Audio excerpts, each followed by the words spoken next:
up, ladies and gentlemen? Welcome back to HCS Pro Talk, your weekly Halo esports podcast. This is episode 333 for the week of March 31st, 2024. And the title of this week's episode is, You Can't Always Get What You Want.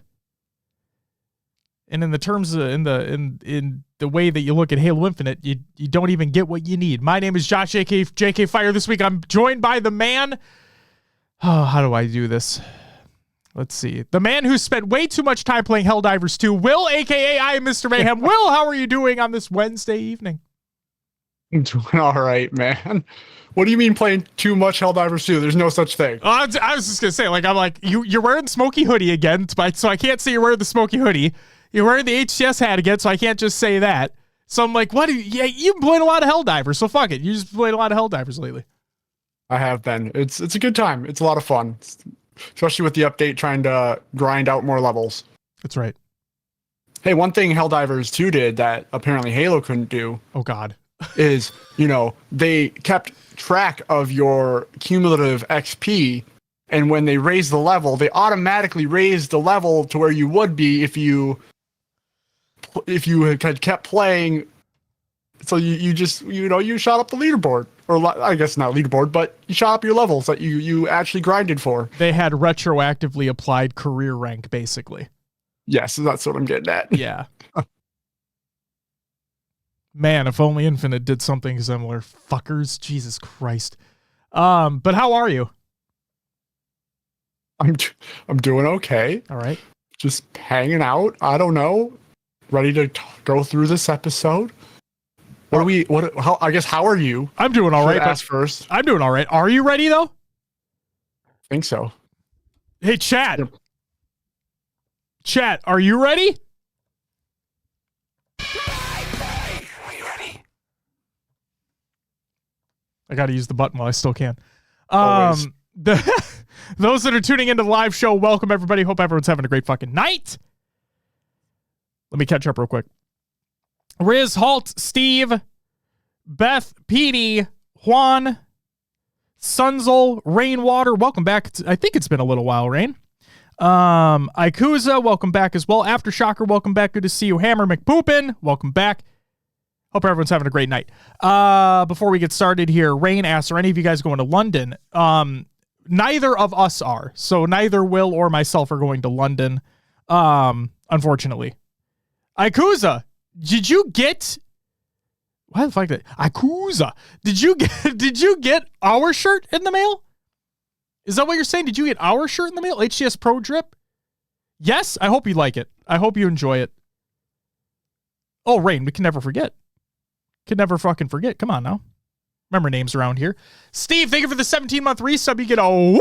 I told you I'd give you the woo when we started the show.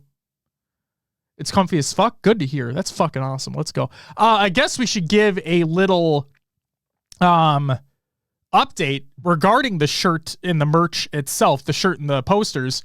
I'm going to keep the sale up until this Friday. So we're recording on Wednesday, April 3rd. I'm going to keep the merch drop up until Friday, April 5th, in which case it'll go down, and then part of the profits will go towards Uriel, who designed it. So if you haven't got your order in yet, you have 2 more days to do so. ! Merch in the chat if you want more information on that. And then also, Will, did you want to give an update as to something that we've got going on this weekend, as a matter of fact? Sure. So this Sunday, 2 p.m. Central, we will be streaming for Gamers for Giving. We're doing a charity event featuring a Tour de Walsh. Members of our community will be playing in. That luckily we are not playing in. Yeah, I've raged the last couple, so I'm stepping back from this one. And me and you will be most likely casting it, talking it over. See, here's the beautiful part, Will. We host this show. We are hosting that event. Yeah. See, we're not participating because fuck that. Go ahead. Oh, but yeah, I'm excited. We get to hang out, chill, watch some competitive Halo on the Inquisitor. That's the name of the remake for Unique. Yes. And it's going to be a good time. It is. It'll be a fun time to watch. For those who don't know what a Tour de Walsh is, it is the first to 1,000 kills FFA. There's no time limit. They roughly take around 4 hours to complete. Roughly. It's give or take whoever's just on a hot streak, if anybody's on a hot streak. But Will and I have done these a few times now, unfortunately. And yeah, they roughly take around 4 hours to do.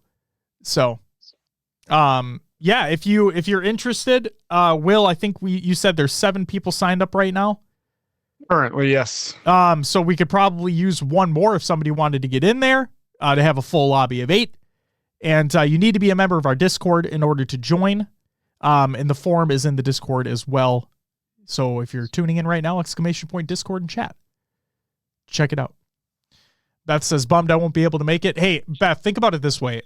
Yes, it's unfortunate you won't be able to be there to participate, but at the same time, you get to save yourself 4 hours. So, I mean, give or take, like,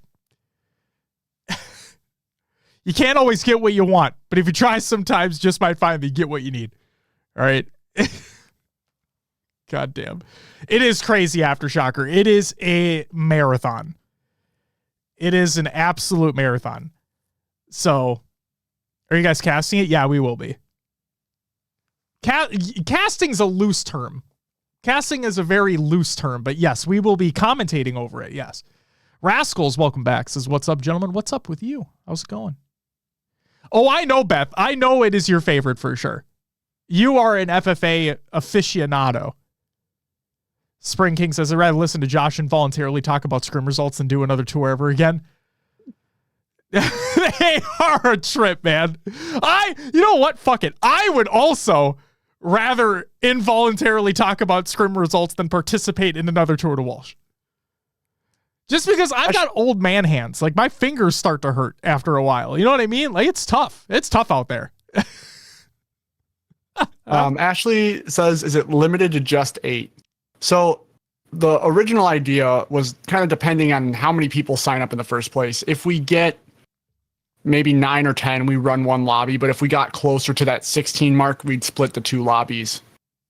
Correct. Also, welcome back, Ashley. Welcome back. Corey says, are you guys running for the duration of like 4 hours? Yeah, we'll stream the whole thing. We're going to stream and commentate over the whole thing. This Sunday. And like Will said, we're going to be raising money for Gamers for Giving. So the funds will go towards Gamers Outreach. I put just an arbitrary goal of 500 out there.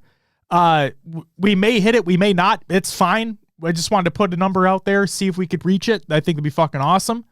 And yeah, it'll be rad. It'll be fucking rad. We'll have the stream set up catered to the Gamers for Giving stream that they have going on over the weekend. So it'll be a fun time. So stay tuned. We'll have the Tiltify link. We'll make sure we blast it on socials and Discord as well for people who want to donate. And then, yeah, it'll be great. It'll be great. I Cried Wolf. Hey all, how's y'all's night going? It's fucking great, man. How is your night going? All right, Will, any other housekeeping that you wanted to talk about before we get into the actual show? I should probably mention this here now. I probably won't be running 8s this month with the addition of doing HRL and just some other events. Most likely won't be able to host every Monday. So if anyone else wants to get in, get the squad together, message in that H chat in our Discord and see if people can join up. Absolutely. And then also, I'll just throw this out there too. Even if it's not 8s, like if you guys just want to get squad battle or something going or whatever, we have LFG groups in the Discord. Feel free to check them out and get some games in with some buds. It'll be a fun time. I should also add to that, there may not be a community playdate this week, because I'll post this in Discord as well, because I'm going to get this stream set up for the Gamers for Giving stuff. So I may just not have time, with everything else that's going on in life and work and whatnot. So yeah, just if there is, I'll make sure to post in the Discord if we have a community playdate on Friday, but, tentatively I'll say that there won't be for right now, just because getting things prepared for that charity stream. Ikuza, that's fucking hilarious. Next time you see Sika, make sure you let him know that, hey, you look like Johnny Sins. I'm so curious as to whether or not he knows who that is, because that would be even funnier. Oh my God. What's up, Clutch Academy? Welcome back. Blackout, welcome back as well. Good to see you. All right, here we go. Will, I should ask, do you want to know what's coming up on this week's episode of the show? Yeah, what do we got? Quadrant Major sells out again, but not really. Spartan provides a health and life update. We have our topic of discussing the network update and the aftermath of it. And then Halo Infinite brings grunts, very high shot prices, and delayed content. So without further ado, let's get into some competitive news. The April HCS community schedule buzzed by the HCS. Yes, the calendars are getting better time after time after time, which is great. The only thing that's not getting better is HCS's communication in general. So hopefully that fucking updates and fixes itself later on. Who the fuck knows? But there's that. Faceit payment update. This is some good news. This is by Faceit. Update for all HCS players. If you have won prizes in the HCS Offseason Cups or HCS 2024 competitions, please check the inboxes of the emails linked to your Faceit accounts. Our team has emailed all winning players to facilitate the prize payments. Thank you. So that it doesn't sound like that's 2023 shit. So hopefully that gets figured out. But it sounds like this is for 2024 shit, which is good, but it'd be great if everyone was taken care of. You know what I mean? So, just going to throw that out there. I swear to God if I get this wrong again. Hybrid? I think I'm right. You got it, yeah. I'm so good at this shit, man. I tell you what. Hybrid, welcome back. Good to see you. Oh, you know what? I haven't done this in a long time, Will. It's been years, but I'm doing it on the show. I think that deserves a damn. There it is. Oh, man, I haven't done one of those in a fucking long time. That shit's been old forever. Cam Newton, who? All right. The Quadrant Major ticket debacle. This is by many. On March 28th. This basically all happened on March 28th, by the way. Quadrant tweeted out that the Quadrant HCS London Major is sold out. We've been blown away by the event's popularity. Thank you and see you in May. And then Tashi put a little tantalizing tidbit on top of this and stated, the HCS Quadrant event sold out pretty much instantly, around 7 minutes. Thanks everyone for your excitement and enthusiasm. Both parties are looking forward to hosting a great event for you all. So, here's the thing. A couple things. One, we don't know how many tickets were sold. Okay? There's never been, we've never had an event sell out that quickly, I think, ever. Okay? But we don't know how many tickets were sold. We don't know how many tickets were sold in pre-sale. We don't know how many tickets were sold in general. I know that you can go on the event, not the event, if you go to the location's webpage, where the event is being held. If you go to that location's website, it'll say roughly the capacity for the area that they could be in. Okay? So maybe you could use that as a gauge.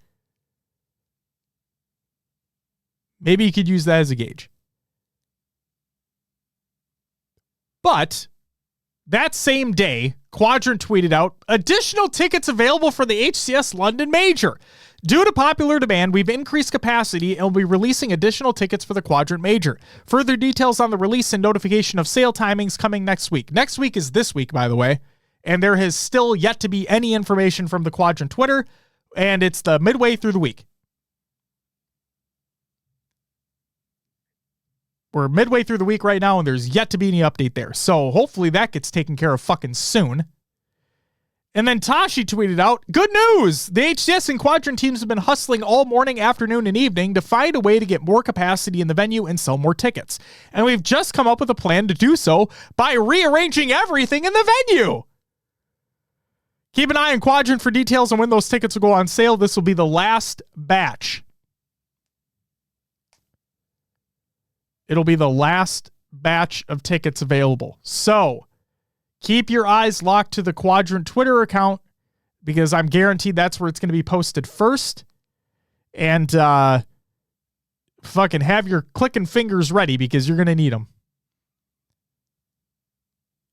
Clutch Academy says we're going to have people buy team passes so they can get in. That's also a good question in and of itself. Like, when are team passes going to go on sale?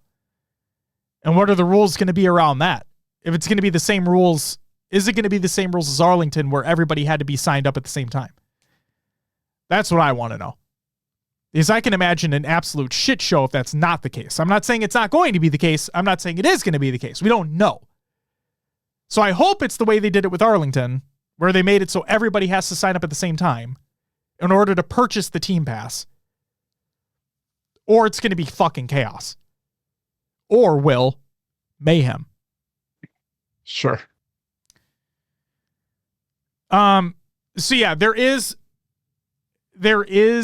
the discussion.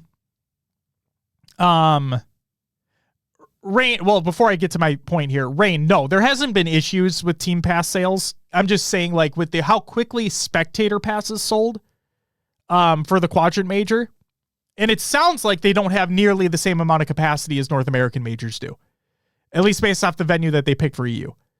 What I mean by that is it sounds like, and I cannot confirm this because we haven't seen directly within the venue in London, but I'm assuming that venues for North American majors have been much larger than what is potentially going to be available at London for where the Quadrant Major is taking place. Because we've never had this before. And I know that, so here's the point I'm getting at. There are folks out there, and again, we cannot confirm nor deny because we don't know. Like, and there's been no communication as to whether or not this has been the case. But there are concerns online that bots and scalpers are involved in the purchasing of the tickets for the Quadrant Major. Again, we cannot confirm nor deny because we don't know. It's just, it's crazy. And if they're all legitimate sales, that's amazing. Like, that's fucking incredible because that means the demand has been there forever. And now that they're finally getting a major there, all these fans can actually fucking come and celebrate and appreciate what they're doing. I love that. But yeah, Steezy, we don't know, right? We don't know. I'm not saying it's not the case, but we can't sit here and put out potentially false information. We don't know. Who knows? But yeah, there really hasn't been North American team pass sales issues. What it really comes down to is people just not having full teams prepared. And then players getting upset. Like, players getting upset for their own wrongdoings. That's basically where I'm getting at. So there's that. But yeah, if you're not following Quadrant on Twitter, do so. Make sure you're doing so because I'm guaranteed they're going to be the first to post when those last batch of tickets are going to be available. And that's what Tashi said. It's the last batch of tickets that are going to be available. So stay tuned for that. Appreciate you, Rain. Appreciate you. Next up, something really, really fucking cool. There is a massive Halo Data Hive update that's been released, and this is by Halo Data Hive, introducing Halo Data Hive subscriptions. Subscribing to Halo Data Hive not only supports the website, but also provides the following additional benefits: an ad-free experience, a seamless data export, so you can take control of your stats like never before. With the ability to export community series data, player stats, and team insights, you can analyze your performance in depth to help identify areas for improvement. Faster game tracking. Subscribers gain the exclusive privilege of adding games to community series faster, ensuring that you are getting to the focus more on the gameplay instead of tracking games. More data and community series progression charts. The new charts are limited to the past 10 games for non-subscribers, but if you subscribe, you get access to the players' past 300 games. Customization options. Make your mark and stand out from the crowd. Personalize your profile by updating your team name and logo to reflect your unique identity. Priority support. As a subscriber, you'll receive priority support, ensuring that any questions or concerns you have are addressed promptly, and then you're helping support Halo Data Hive as well. Again, this is all optional, okay? This is all optional, all right? So, the return of Community Series, the most importantly, a long-awaited feature, has finally returned with some major improvements. Community Series. You can now track your own series on Halo Data Hive with the same level of stats as the current HCS Halo Data Hive stats, and they include Community Series, community player pages, team pages, and player progression charts. You can track via the match page or the custom match list as a subscriber. And then the event series map rotations, final standings, and fixture countdowns. Moving forward, the LAN and tournament pages will now display all the event series map and game mode variations for each round. In addition to this enhancement, the event pages will now also display the final standings and detailed breakdowns of prizes awarded to each participating team. Event fixtures during the pool stage will now display a countdown for when the series is to be played. I hope that these improvements to the event pages help folks keep up with HCS events even more in depth. So basically, what's really fucking cool about this is that previously you could only follow what HCS teams were doing in terms of tournaments and scrims. Now you can basically create your own scrim series with your own teams. Like, it doesn't need to be, you don't need to be following what the HCS is doing. You can do it with your, like, if you're running 8s, if you're running scrims yourself, whatever it may be, HRL practice will, like, all that stuff you can set up on Halo Data Hive now, which is really fucking cool. And Smiley, thank you very much for the 13-month resub. You get a woo! Greatly appreciated. What's up, Absent? Welcome back as well. All right, Will, let's talk about Straight Rippin'. They released a blog post article over on their website. It's called Small Talk. What should we expect? Focus areas. We have identified several key areas that will be our priority focus to ensure the success and sustainability of the brand. It will take us time to get each of these areas right, and I'm sure that there will be countless learnings along the way, but we are excited to dive in and communicate as transparently as possible with you. Our current focus will be toward the following: community building, merchandise, content production, and more to come. Jagged Cloud, welcome back. Community building. We'll be engaging with our community by remaining active on our social media channels and Discord server, hosting community game nights, and attending HCS events. We hope that by re-embedding ourselves back into the community, we will keep a close pulse on what you all are looking for from us. We are kicking off our first community building initiative at the Straight booth at HCS Arlington, and if you're attending the event, we would love for you to swing by and play some Halo with us. So that it already happened, obviously. Merchandise. So many of you responded to our announcement and asked us when Straight Rippin' merchandise would return. It's been a cornerstone for the Straight Rippin' brand in the past, and we can't wait to do it better than ever before. In previous years, we did our best to create Straight Rippin' branded products for you, but we weren't quite hitting the level that we wanted. Despite that, you all still rallied around the Straight shop, and orders were placed for more than 15 countries. This time, we're inviting various new partners to help bolster our merchandise capabilities and help us achieve a higher quality, offer better customer service, and create many more products than before. Let's face it, the ideas we have for Straight will require significant resources, and it's imperative that we begin generating revenue through means like merchandise sales to help us make the investment into the future of the team. Your support for our merchandise goes such a long way in helping us deliver on all the rest of what we have planned, so we can't thank you enough for your interest. We are showing the Straight shop. Content production. While you are mostly familiar with Straight Rippin' through our history of competing in Halo esports, we consider content production and live broadcasting one of our major core competencies and a unique value proposition that we can offer. We believe that the most meaningful way we'll be able to give back to Halo is through the creation of our own content, streams, and events. While we are glad there continue to be high-quality HCS competitions throughout the year for you to watch, we understand the need to fill some of the gaps in the calendar with more chances to watch your favorite teams and players compete and get to know them better than you may have otherwise. We'll be investing in our production and streaming infrastructure to bring to life our own original events and ways we can further amplify the HCS events. More on this in the coming weeks. What's up, Spine Ryan Snag? Welcome back. And then more to come.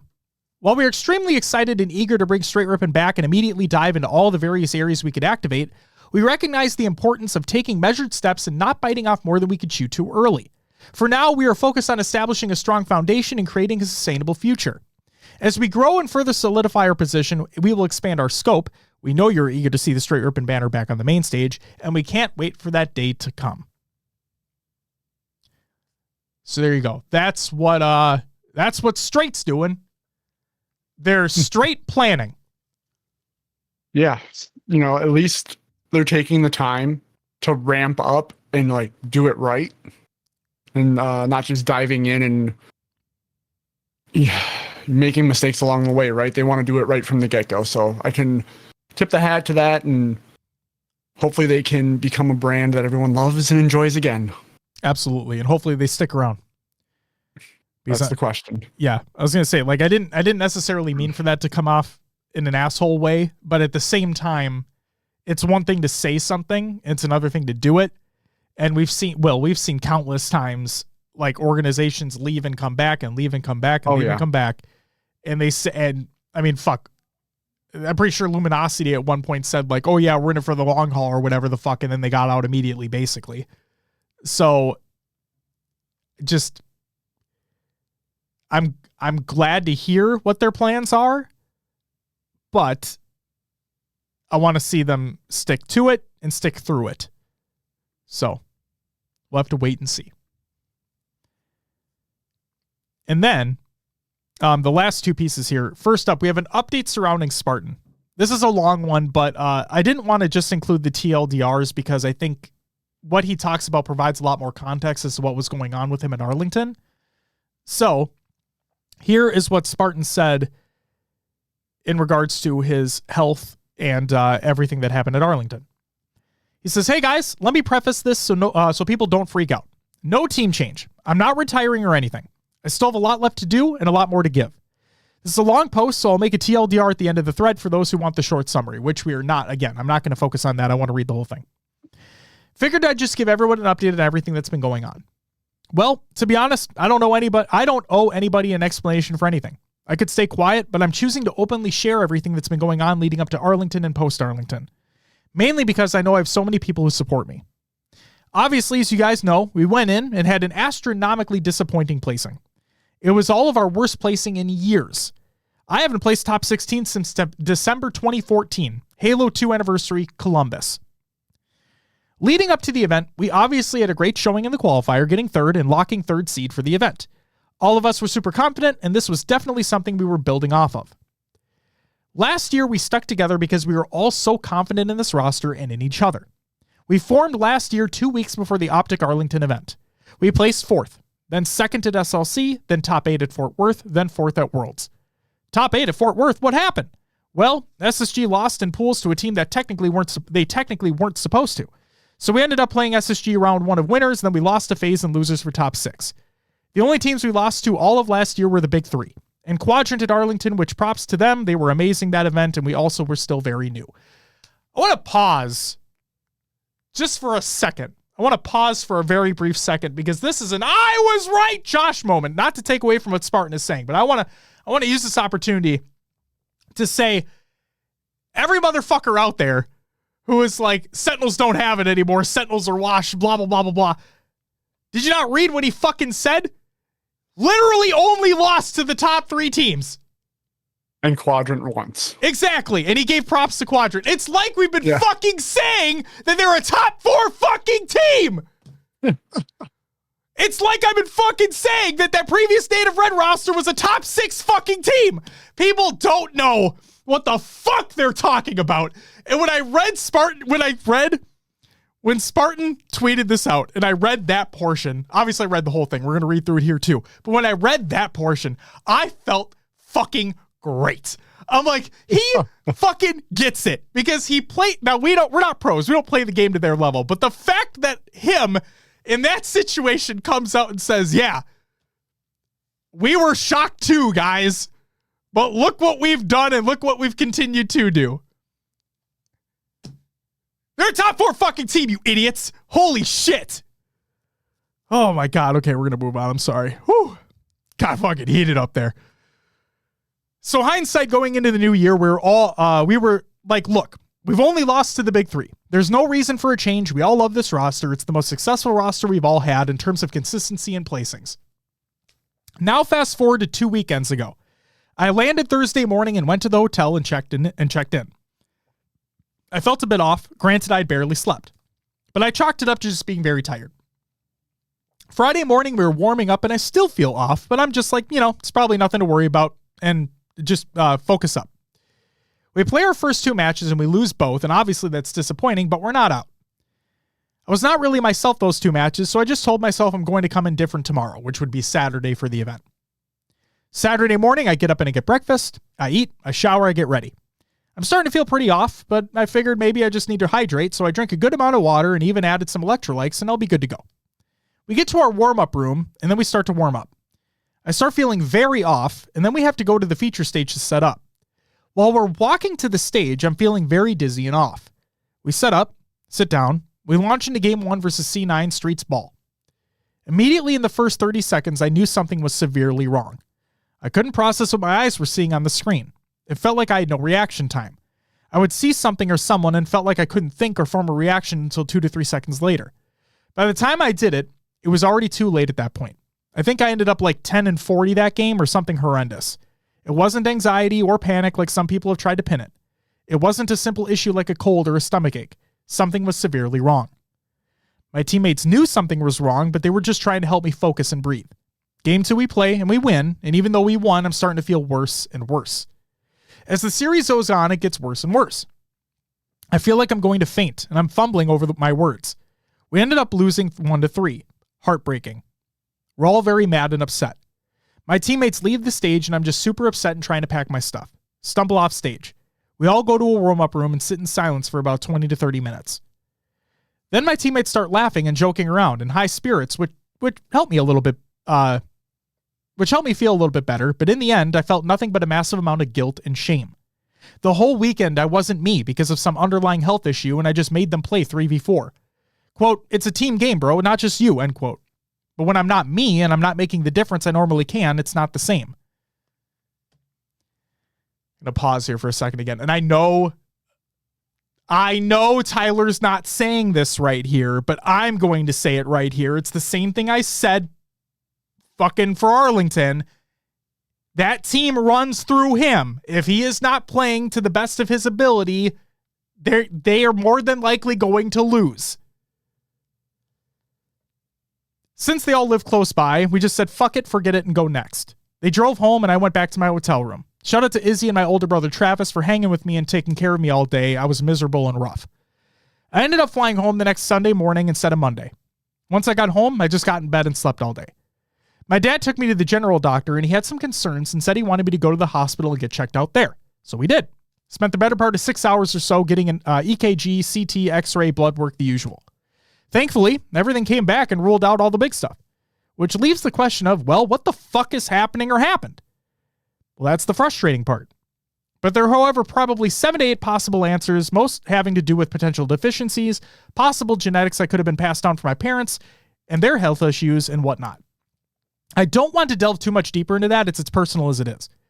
However, I've been very aggressive on making sure the issue is narrowed down, and I've also made several changes and am taking steps to be healthier in general no matter the cause. It'll only get easier once we narrow it down. I already feel much better than where I was with a lot of the stuff I've been and am doing. I don't think I can say I'm 100% yet, but I'm damn near close. Now for this next part, I know some people will be upset. I won't be looking to resume coaching anytime soon. If you've purchased any sessions and have been waiting, I'm so sorry. Please contact Medify and ask them to refund you so you can use your money for other coaches or for whatever else you need. Don't wait on me. I'll eventually get back to it, but I have no idea when. As for content, I more than likely will not be streaming for a long time. My editors will continue to stretch out content they have left for YouTube and TikTok uploads, but as for streaming, I'll be taking a break.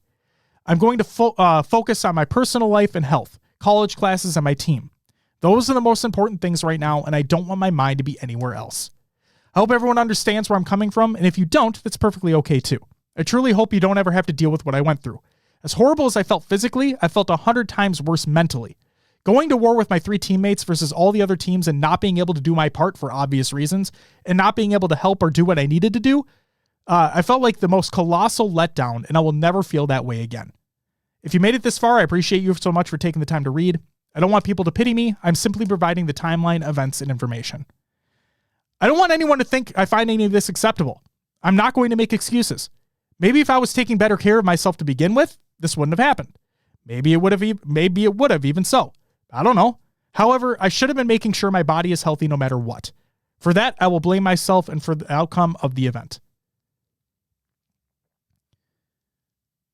So again, I want to make sure this is understood. A lot of people like to dunk on Tyler. I said it before and I'll say it again. I'll probably say it a million times during this show at this point, is that there have been multiple times where he said something on Twitter that I don't agree with. And that's fine. At the same time, I can confidently tell you that if you think that just because they lose a series or they lose a game that he's going to go online and start bitching about it, you have no idea the type of person that he is. Because he never does that.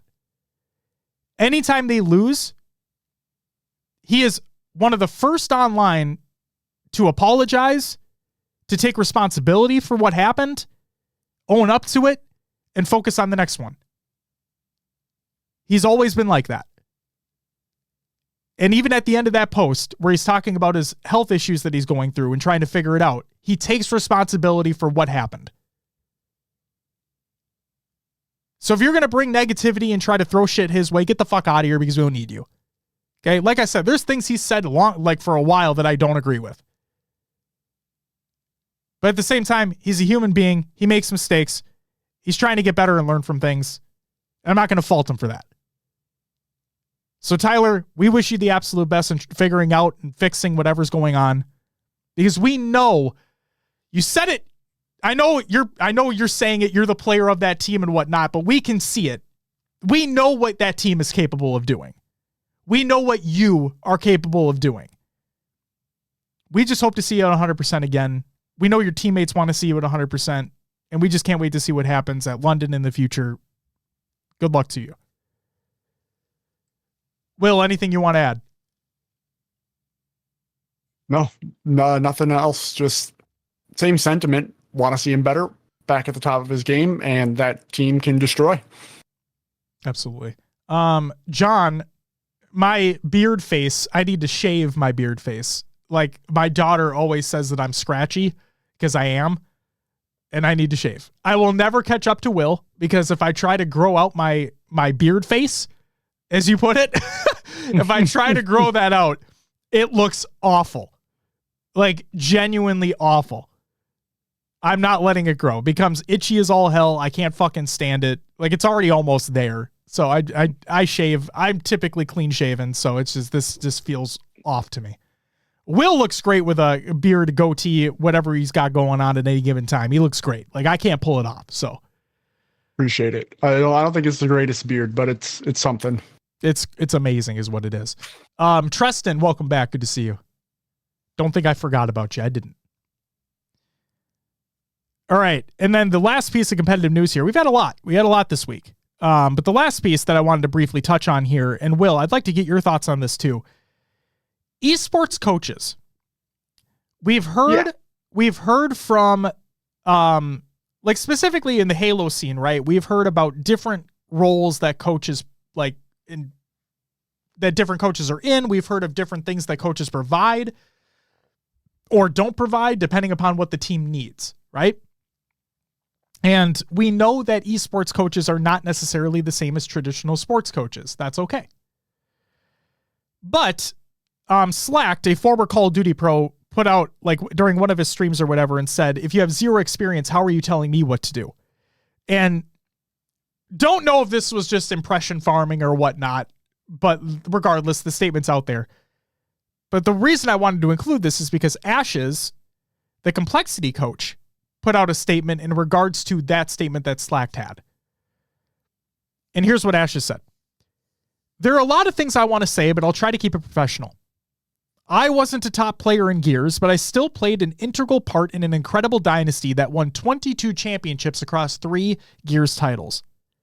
I'm trash at Halo, but just placed top 6 in my first event as a coach with a brand new roster of amazing players who can all gun me with their eyes closed.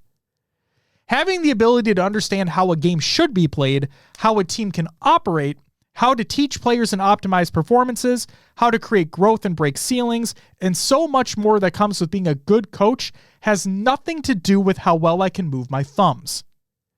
I earn the respect of my teammates as their coach because I bring value and have an open dialogue where we help each other improve. I'm not always right, nor are they, but we are working to improve each other. I feel bad for people who have the same mindset as Slack in this quote because it means they never had a good enough coach to show them differently. So, Will, we've heard from different players, right? Depending upon the situation that they're in, like the needs that they have for specific coaching. But I'll say, in your opinion, do you believe, like, how do you feel about esports coaches in general, I guess you could say? Yeah, I'm totally on Ash's side here. Even if you're not the best at the game, that doesn't mean you can't provide insight or help players be better people inside and outside the game, right? Exactly. Like, so there's sometimes, like, you got a team of 4 in Halo and they're trying to accomplish goals, but maybe they're missing something and they're falling short. That coach, as an outside source that's not in the thick of the game every time, can maybe see things at a more macro level and explain or get them to change the way they're playing to make them successful. And in most sports, what coach can outplay the players? That's why the players are the players and the coach is the coach. Right. I don't know what to do with my hands, right? Like, it's simple. It's been this way forever. Like, the fact you're calling out coaches, it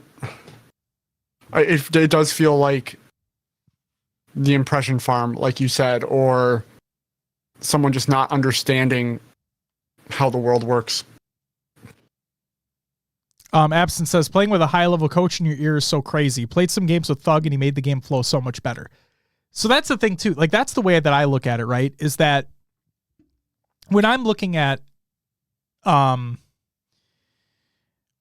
let's look at just a traditional sport here. Let's look at football just as an example, right? Yeah. Was Andy Reid a professional player?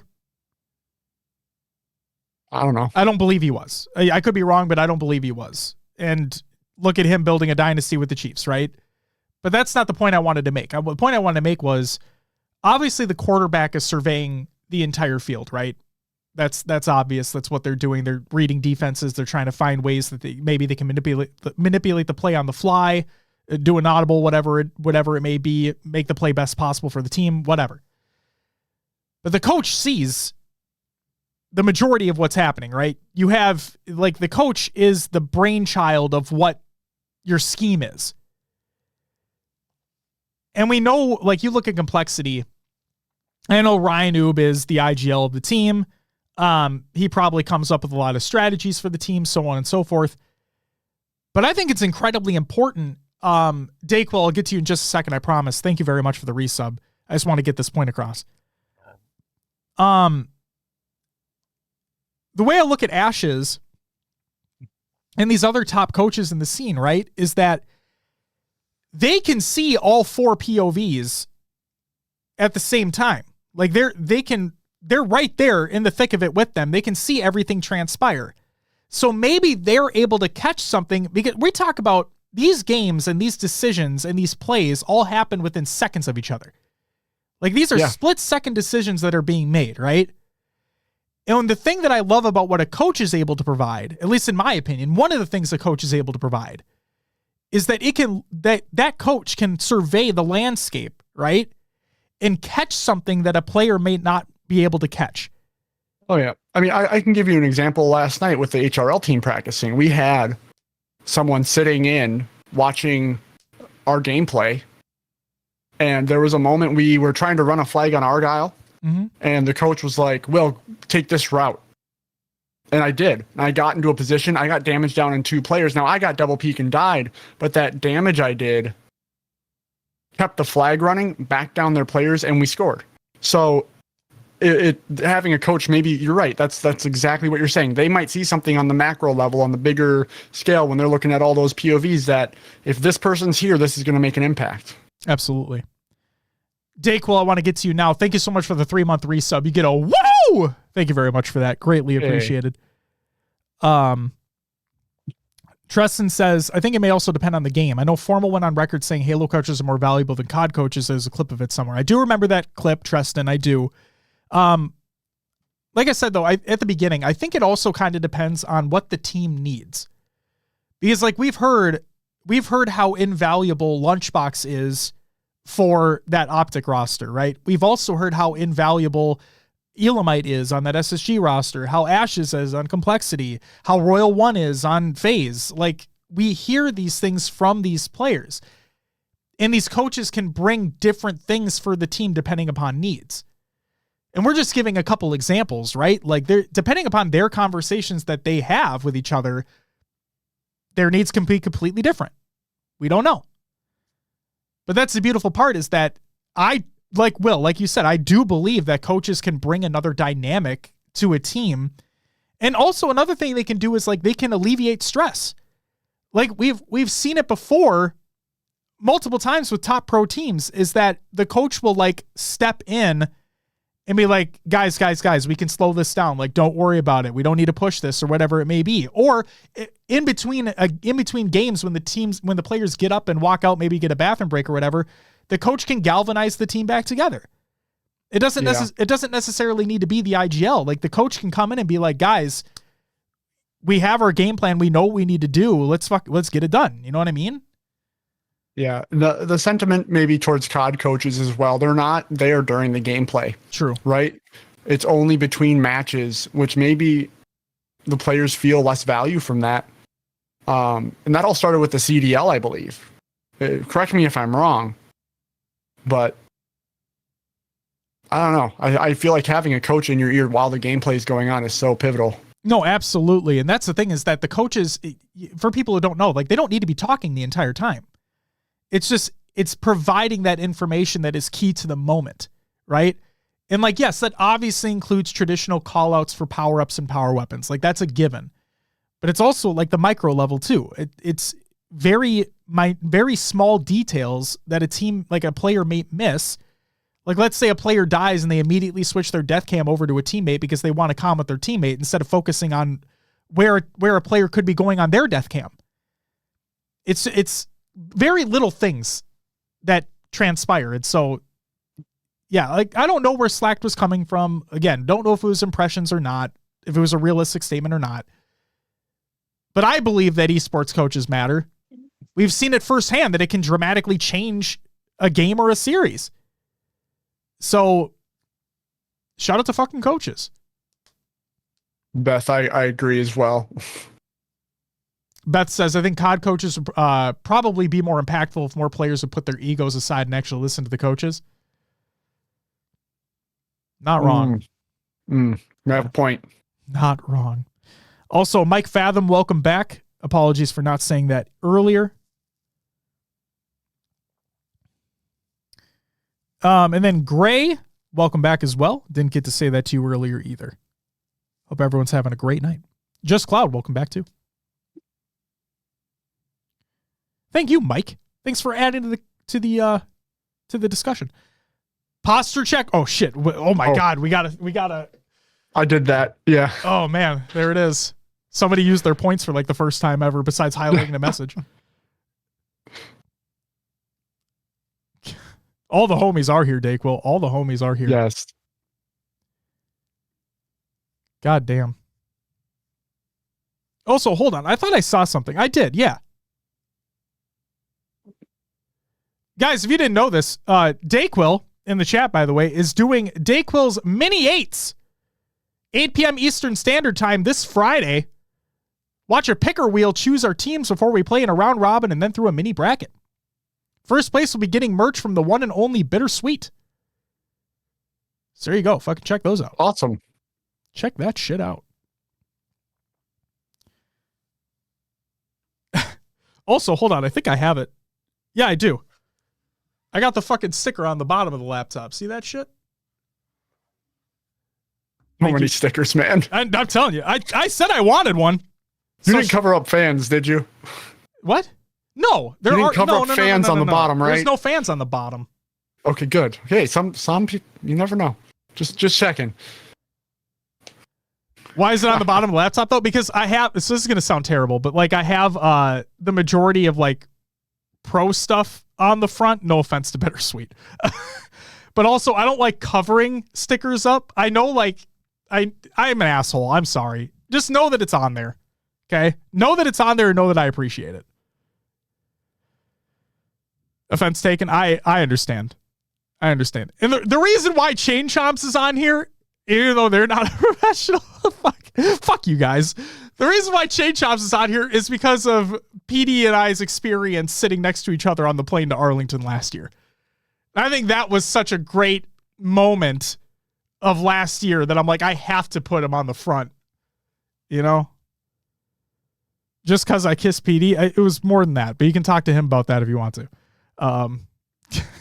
Just kidding. Guys, don't make it weird. Fuck. Shout out esports coaches. That's it for the competitive news. You fucking weirdos. It's time for Rostermania. All right. One piece of Rostermania, and it is going to be Cynical Halo. Beatley, Hercules, Lundy, and MC versus Arbiter have come together. I'm assuming that's for the London Major coming up. London and Future, based off what they were saying. Awesome. So, no, Future Online, Cups, and London. Yes, that's what it is. I apologize. Yeah. So perfect. Yeah. Be on the lookout. They'll be around. Fuck yeah. Is that it for Rostermania? That's it. That's all we got this week. It's time for your upcoming tournaments of the week presented by noobcom.com. Check out noobcom.com for all your Halo esports needs. Absent says that mustache PD had last year was a great seat, huh, Josh? No, it was a great umbrella. You know what I'm talking about. Is Druck going to compete in the Quadrant Major? He can. He can if he wants. His visa should work for that. It's just whether or not he can compete in other ones after the fact. We discussed that shit in our Arlington post show. So Wolf, like to you and everybody and anybody else that is wondering, if you want to hear our thoughts on that situation, go watch or listen to that because, oh my God, never gonna take away the man's skill. Like the man's got skill, that's obvious, but until he can get that shit figured out, I wouldn't want to team with him until he could get that shit figured out. It's all good, Wolf. And it was nothing against your statement, nothing against your question or anything like that. It's just I want you to know and I want others to know that we did talk about it previously. And if you wanted to search that out, wanted to give you the direct avenue for it. So yeah, you're all good. You were all good. You would think his visa will work, but with his luck, probably not. Talk about it again. Shut the fuck up. Oh my God. I'd be willing to say he does not get to London. Really? Because he did say that like the visa that he has currently, based off the statement that was last year or the year before, whatever the fuck it was, is that he can compete in the EU and Canada or whatever the fuck it was. Yeah, so says he. Who knows? Oh, Jesus Christ. Okay. I need to see him get out of the country before I believe he will get out of the country. All right? He's just not stopped at customs every fucking time. It's like, where do you think you're going? We've stopped you 5 times already. Turn the fuck around and go home. Oh my God. All right. Upcoming tournaments of the week. Saturday, April 6th, we have the Cloud9 5K Showdown. Oh, I haven't been able to say that in a while. So yeah, Cloud9's back. They have an event going on. And then the SWAT Nation Snipe Mania 3v3 is taking place as well. Juan says, where do you think you're going? I am. Where do you think you're going? Druck's not. And then also on Sunday, April 7th, we have the College Halo playoffs and the HCS Pro Talk Tour de Walsh is taking place. Will, thank you for adding that at the last second. Appreciate you. You're welcome. We need a tweet to go out so that we can link it. Okay, I'm gonna put a button and I'm gonna put a bow. I'm gonna put a bow on the Druck situation right now. Like okay. I know we're all throwing jokes and blah blah blah blah. But in all seriousness, I'm just gonna say this. He never actually said he'd be able to get into the US, but he did say he would be able to get in the EU. If I'm not mistaken, from the last tweet that was ever from him regarding the visa situation. He'd never said he'd be able to get into the U.S., but he did say he'd be able to compete elsewhere. So I know we're all joking and whatnot. That's great. That's fine. I just want to make sure the people, like, for the listeners of the show and whatnot, maybe people who check this out later, that's the information that we have right now. And then Dayquil, if you like, I'll just say, Will, can you distract for like a few minutes so I can just quickly look this up? What are you looking up? His tweet? Yeah, because I think I have it in the Arlington post show. I mean, I'm with Dayquil though. How can one not get into the US but get into the EU? It's questionable, right? Like, well, there's different visas. Like, it's, you know what I mean? Like, there's different visas, there's different types of that. Like, just because you have jingle the keys. Just because you have one doesn't necessarily mean you're going to get in the US. Sure. Like, that's what I'm getting at.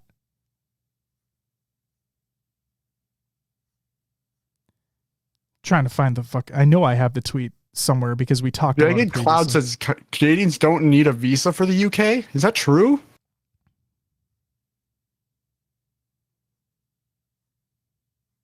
Goalie snipers, any Commonwealth country can work between each other without visas. Interesting. And he's in Canada, right? Yeah. So there you go. That's the answer you're looking for then. Thank you, Justin, for providing that.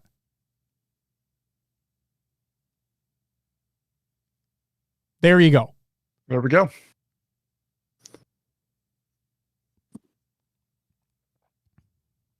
But again, I swear to God, I saved that tweet somewhere. And now I'm mad at myself. Is it bookmarked? No, I don't bookmark on Twitter. It's okay. I did have it at one point. Is it in Rostermania by chance? Maybe not. Find it for next week. Now I'm fucking determined. Yeah, you're right. All right.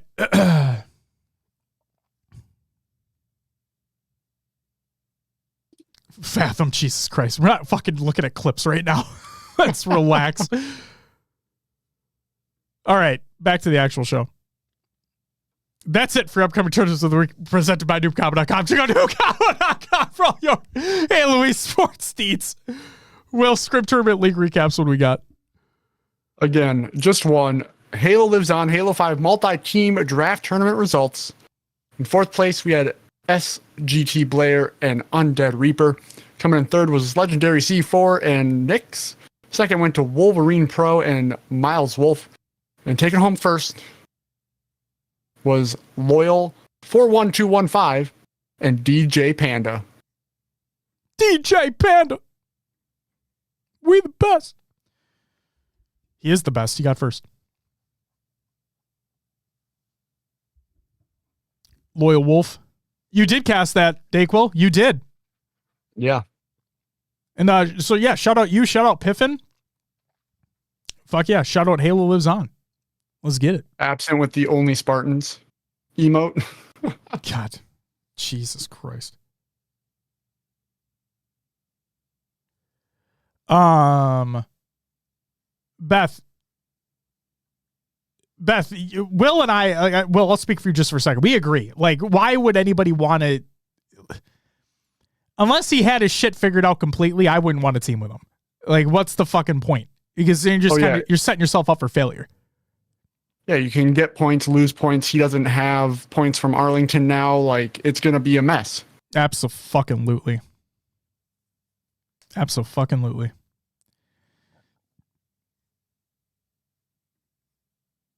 All right. All right, that does it for Scrim Tournament League recaps for the week. Thanks, Will, for getting us back on track here. It's time for our topic. Let's discuss the network update. So, the network update released. And I jokingly said either last week or whatever, whenever it released, I jokingly said it's the make or break update for Halo Infinite. And it kind of lives up to that a little bit. Kinda. I mean, it either made your game great or broke it. Yeah. And it feels like, again, we know that the majority, like, people like to complain online. So the majority of things we see online are people complaining or whatnot. But I swear to God, I've seen more negatives than positives. I've seen some positives, don't get me wrong. But I feel like I've seen more negatives than positives. And I see a chat is already putting some stuff in there. Dayquil says it's awful. P-Turn says it's good.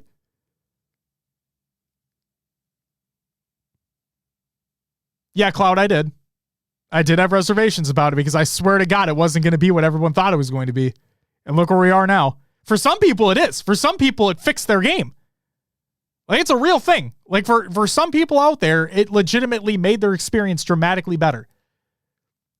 But I feel like for more people, now again, this could just be based off of what I see online, which is it's not the majority, you know what I mean? But yeah, it just feels like just bad. Thank you, Will, for taking care of that. Yep. Sorry, I had to click through a few screens, but I got there. No, it's all good. Thanks for the heads up, guys. Appreciate that. Fuck that guy. Little bitch. Beth says, I feel like I didn't really notice it difference one way or another. Maybe it's just because I'm still riding the high of not having potato internet. My games felt great ever since I upgraded. That's true. Your internet is way better than what it used to be, Beth. So I have some examples here that I just wanted to provide. Will, you've been playing a good amount as well since the update has released, so I'm excited to hear your thoughts too. So without further ado, I got to step away for a second though while you read through those. I'll be right back. By all means, feel free. Aimer feels a little floaty, but I just lowered my max input threshold on my look stick and it feels even better in my opinion. Okay. Ejectocito, cuz it's red show enough. Absent says update bad. Cloud, I like the HCS skins that released though. If only that was directly related to the network update. Fuck. Oh man. If only that meant something. T-Dogs, welcome back. You know what I mean? I don't die 5 to 6 feet behind walls, and that's a big step in the right direction. I'll say that again. Yeah, so I've heard that a lot of the issues surrounding like being shot around corners and behind walls and whatnot is gone for a lot of people, which is great. Haven't messed with anything sense wise, but I know that's one of the big things people are complaining about, Snag. Yeah. One of the consensus things that I've heard from a good amount of people is that it feels like there is not necessarily H5 heavy aim, but it feels like aiming is heavier in general to the point where it feels slower and people have had to up their sends as a result. I like the trade windows, but the blanks, they hurt me and my aimer is just on ice constantly. P-Turn, I want to read your comment here. Give me a second. Wonder if most people that don't like the network update had good ping in middle America already. Like us West Coasters, it feels better for sure. I'm glad I read your comment because that's a really good point. So the examples I wanted to provide here, I'm not going to bring them up on the screen, so I apologize, ladies and gentlemen. But if you type an exclamation point show notes in the chat, you can follow along with me. So first up, there's a camo glitch tweet that Manny put out where he tried to pop it into his chest, but it didn't pop into his chest, even though a full animation went through. He didn't cancel anything. The full animation went through, and it still looked like he had a camo in his inventory to actually use. So he popped it. It didn't actually do anything, and he got killed because of it. Fathom says, I've had that happen 3 times since this update. That fucking blows. Dayquil says, I think it's whoever had it okay before the update hates it now, and anyone who hated it prior to the update likes it now. That's not the case, though, Dayquil, because in America, maybe. In the US, maybe. But around the world, If anything, it's just as bad, if not worse. Like, those in Australia, the EU, stuff like that, like shit got worse. So that is not fun. Bound had the same thing happen on Livefire. Is that a new glitch? Hasn't that always been a thing? I haven't seen it been reported on. Like maybe it happened at launch or something, but I haven't seen it happen consistently in a long time. So I don't know. It does sound familiar. I'll say that. Absolutely. So then Piggy put out a tweet, and it's a strafe glitch where the guy fucking looked like that guy looked like he had thrust when he fucking didn't, which was hilarious. For those who don't know, the clip is Piggy's in red pipes, and he's fighting somebody like right outside Bat Ledge, and the guy just fucking strafes and zooms into a corner, and I'm like, that's insane. That was funny. I had something similar happen to me on Argyle. Some guy rounded the corner by what people call lights or the stairs in the middle. Yeah. And he just like super walked, like he was gliding towards me, just whoop, like teleported to me almost. It was insane. So Pete Turn says, I feel like glitches are just going to happen in an online game. You're not wrong, but I think that the amount that they're happening at now versus pre-update is something that needs to be discussed.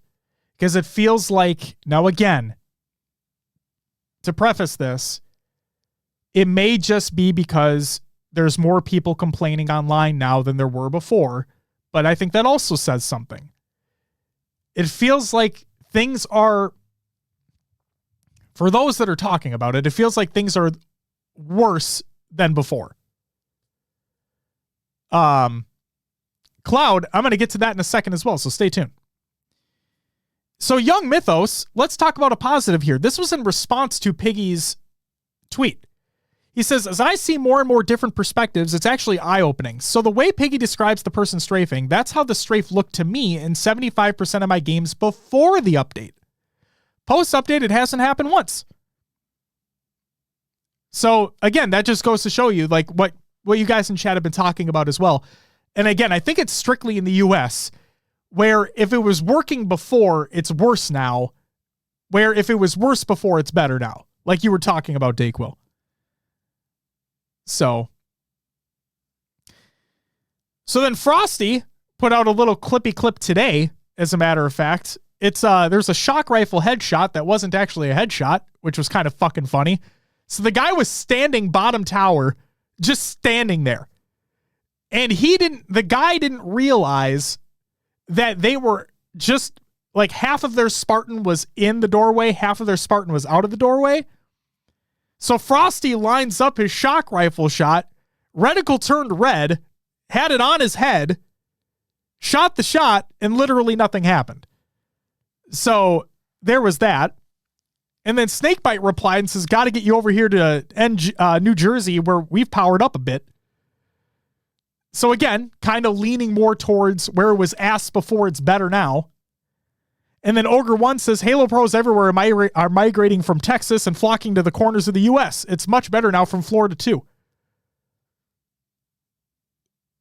And then another one, Ogre 2, as a matter of fact, he's been enjoying the update. He said, network update definitely is an improvement. Dying around walls way less and got like 15 trades tonight. It was glorious. So it really does feel like if it was bad before, it's good now, but if it was good before, it's bad now. But here's the big one. Here is the big one that has a potential to be a massive, massive issue. Forcify on Twitter put out a little series of clips with an overview of some of the exploits that are possible with the new network model. In the clips, they're 100% Xbox Series S gameplay, not X, but S. He says the intentions with this post are for 343 to see this and act on a fix, patch, alternative solution. All of it was possible in Halo 5 and was never patched. It's just the player's connection to the server. Input it doesn't make any difference, so it can be done on both controller or mouse and keyboard. And it is a networking issue. It's not a mod menu or whatever. Literally connection manipulation. So if you want to see what that's all about, go watch that because shit's crazy. Snag says it was meh before, it's slightly less meh now.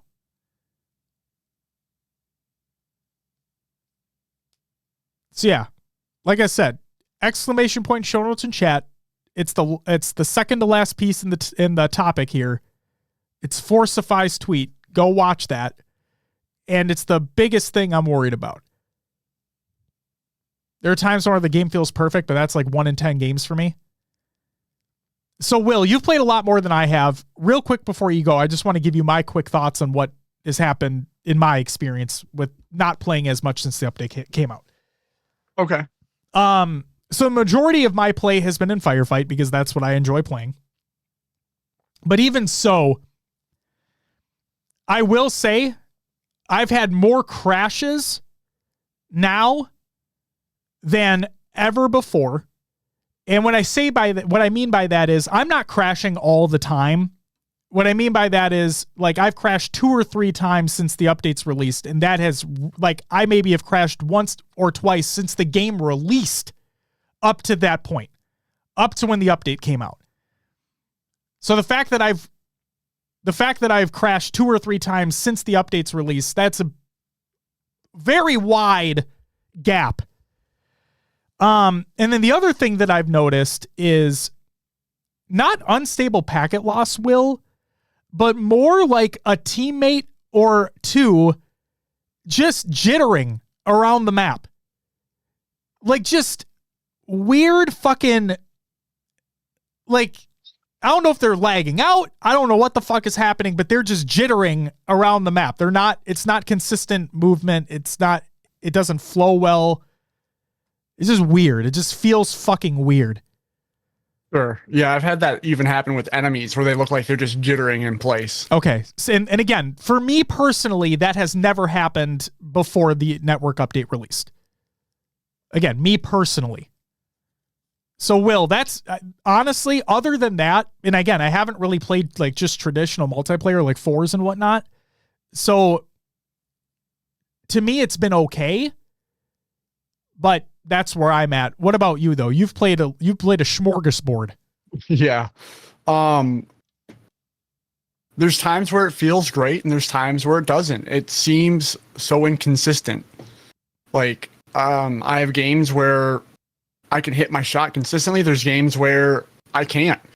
And like we went into, like, I played 8s the other night with PD, and someone was saying, I shot this guy like 7 or 8 times and they didn't die. We went into theater and he did. He actually got hit markers on the head twice while the dude was 1 shot after he already put 4 to 5 shots into the body. And the guy just didn't die. Like the network on his screen just didn't register that. So, there's some issues. Sometimes it feels great. Sometimes it doesn't. That's kind of where I'm at. And like, we are hearing a lot of issues. A lot of people resurface with the game having problems, but I think I said this before. We had a huge amount of people come out when the game first launched with issues, and then patches after that. We're just seeing another wave of people having issues now. Yeah. So to know just by Twitter comments how many people it's affecting is hard to say. Exactly. Because right now it's a new wave. Yep. But man, it's just frustrating to that it can just never be stable or good. I will say I am dying around corners less, and that's fantastic. It feels like you're actually in cover. The trade window being open a little bit longer is great. You are seeing more trades in those situations, and sometimes it feels like you're surprised that you traded. Sometimes it's, it feels right. So I don't know. It's 50-50 for me. That's how I feel. Yeah, I think that's kind of the case as well. I fucking knew that it wasn't going to be like the savior that the game was looking for. For some people, it is. Like for some people, it changed it for them and made it work for them amazingly. Like that's great. I'm very happy that you're finally having a better experience with the game that others had experienced basically since launch. It just sucks that it can't be the way for everybody, you know? Yeah. Like, like I said, I think I talked about this in a previous episode as well. Like watching Scoob play and seeing, and it was like this before the update as well, but like seeing literally he's throwing a grenade and the grenade leaves his hand like a second later. Like, what the fuck is that? It's insane to me, the shit that they have to deal with, and they just have to play like that. Like, there's no changing it. I'd be furious. And like, I know he's complained on Twitter, but like, oh my God, as somebody who's like competing to get better at the game, a professional in the game, and you're in that region and you're just getting shit on because it's the game's fault. It's not your fault. Like, that blows. That blows. Oh, man. So, yeah. Can't always get what you want. Bringing it back to the title. Yep. So if you folks are having a good time with it, then more power to you. If you're not having a good time with it, then sucks to suck, loser. Get good, bro. I'm just kidding. I obviously wish the game worked for fucking everybody. What are you going to do? You know? Fucking A343. All right, that's it for the topic. Let's get into some regular news. If you, Josh, go drink your chalky milk. You know what's funny, Snag? Real quick before we actually get to the news portion. My wife made me an iced coffee. See, I said it like you do, Snag. Coffee, get it? So my wife made me an iced coffee the other day, and we're just like, she made one obviously for herself as well. We're drinking in the car, and instead of using like regular milk or cream or whatever, she used chocolate milk. And I joked and I looked at her dead in the face and I'm like, man, this would be a perfect opportunity to send Snag a picture and be like, look, I'm legitimately drinking caffeinated chocolate milk, because that's literally what I was drinking. And it was fucking amazing. So you can go fuck yourself, Snag. God damn.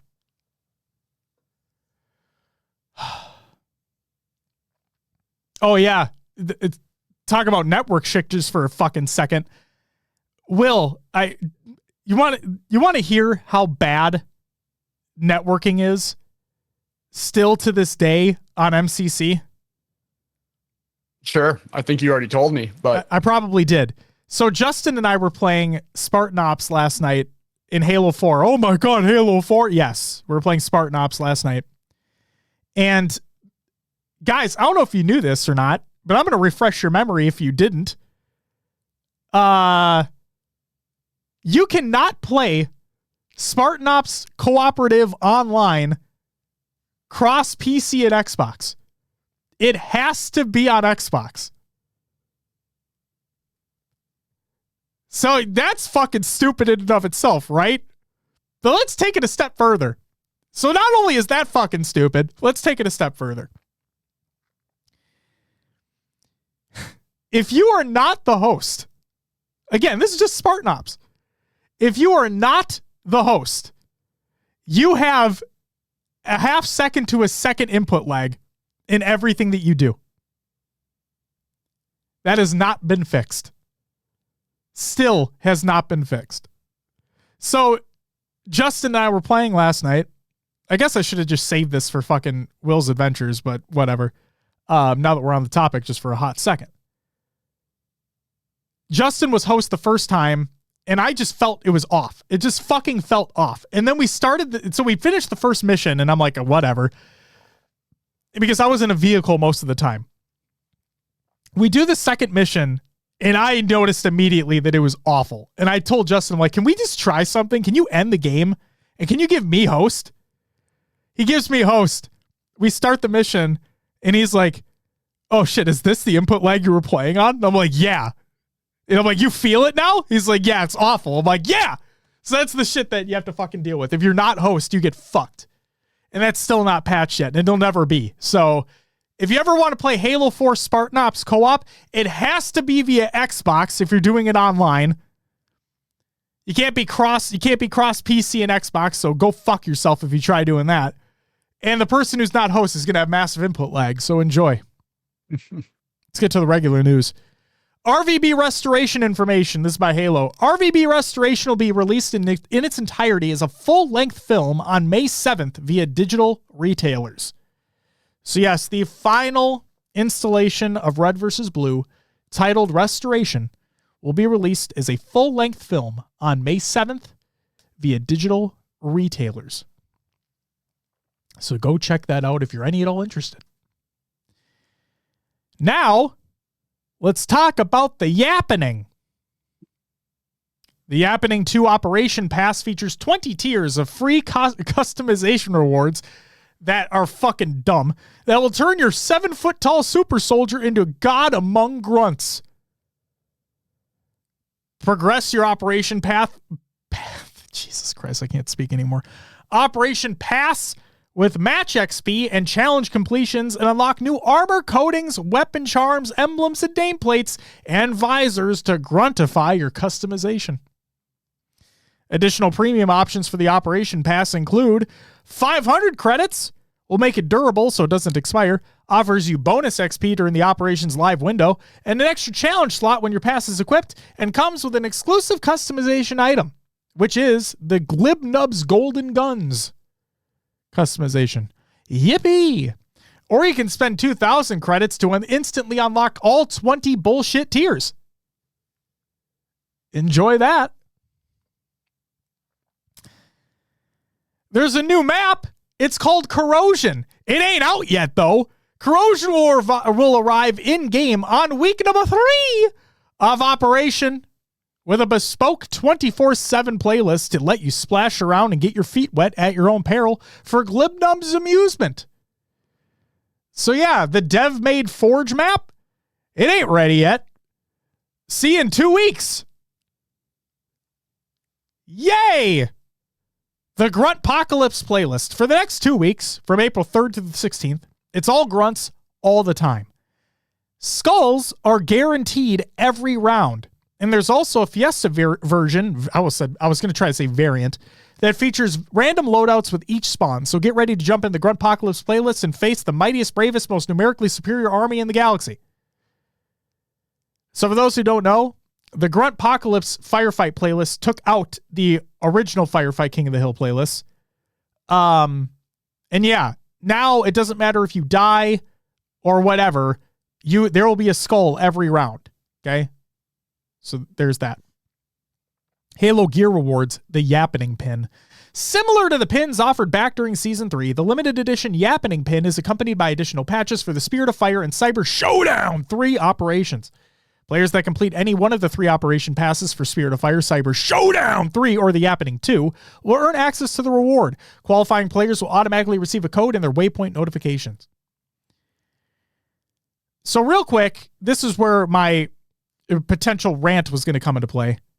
The thing that irritates me, and this gets me back to and I'm not going to delve into this specific point further, but this gets me back to when Danny asked about my thoughts on a Worlds for next year. Sure. It's things like this that are happening to where it really does feel like the game is in maintenance mode now.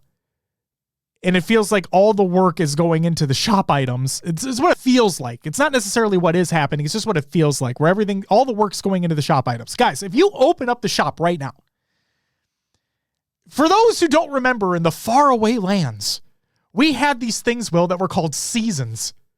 Yeah. In Halo Infinite. Remember when the catchphrase was, they're trying to reach seasonality?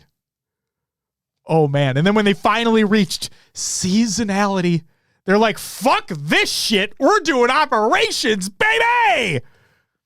So, if you load up Halo Infinite right now, when you go into your operation pass that you can You can get the 20 tiers for free, or you can spend 500 credits and you can make it so it'll never expire, and you can get those fucking dumbass looking golden guns that aren't really golden guns. They look like shit if we're being honest, but hey, art is subjective. If you look at those 20 tiers, you may look at that and you're like, God damn, I love earning free shit in this video game. Fuck yeah.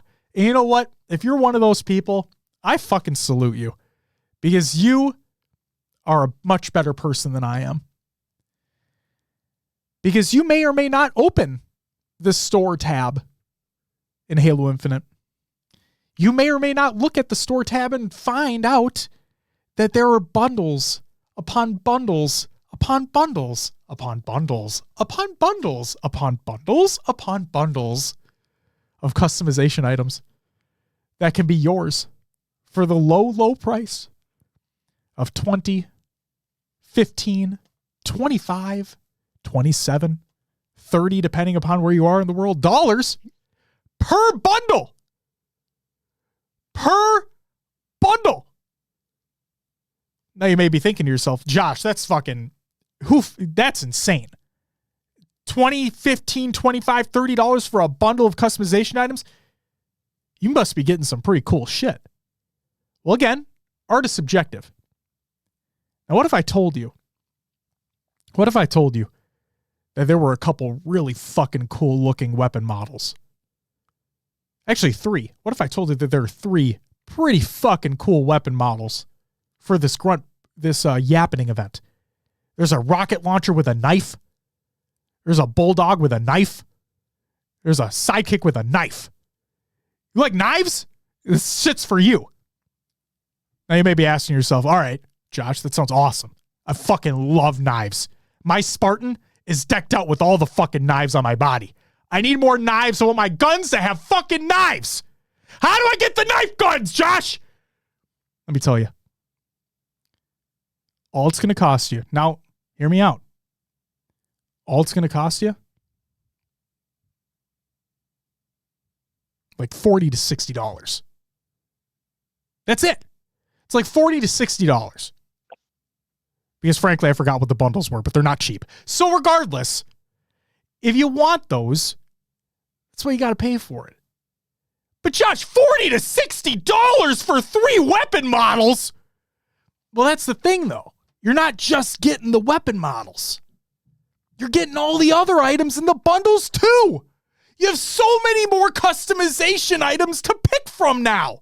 Think about that. You get coatings, you get shoulders, you get chest pieces, you get helmets and visors. You get all that shit in the bundles. Oh, but Josh, I don't want those items. I just want the weapon models. Oh. Well, get fucked. That's all I gotta say. Just get fucked, Just take your wallet out of your pocket. Here, I'll demonstrate. Just take your wallet out of your pocket, right? Never said we're a family-friendly show. May have joked about it. Take out your wallet, right? Just open it up a little bit. I don't have any cash. I carry cards, not cash. But just open it up a little bit. Just get it down there. Get fucked. You know what I mean? Because guess what? You can't buy them separately. No. Oh, God, no. Why would you be allowed to buy things separately? Well, that's just fucking too easy. You're telling me that you'd be... Now, hold on now. You're telling me that you'd be willing to spend $5 on this weapon model? This fucking sick-ass rocket launcher with a bayonet? Like, you'd do that? Like $5? Okay. Add like 15 to that. Then you can get it. And that's just one. You want the other 2? There's other bundles for you. But wait, Josh, you can buy customization items even if they're not like featured in the store. You just go to like the customization item in the customization screens and you just click on it and you hit buy, right? Yeah. No. You see, when you do that, guess where it brings you? The bundle. I know. It's fucking great. Brings you right back to the bundle. guess what? Might be the same price, might be more. You never know. It's the fucking 343 cash roulette. You know what the fuck you're getting, okay? So, I end my dumb visual aid-ridden rant with this. To the folks at 343, if you ever see this or listen to this, please, like, all jokes aside, can you please maybe ever, like, we know that you guys are working on the next game, so I don't know how many more customization items you're going to have available in the fucking game of Infinite. God knows they're going to be expensive, and God knows they're probably going to be in bundles, but can you just unlock this shit, please? This is coming from somebody who has spent a good chunk of money on this game, okay? I shouldn't be one to talk. But do you guys, you have to realize the amount of money that you'd still make if you just made it so you could purchase individual items, right? Like, you do know that, right? Those weapon models are cool. Let people buy them. The fuck are you doing?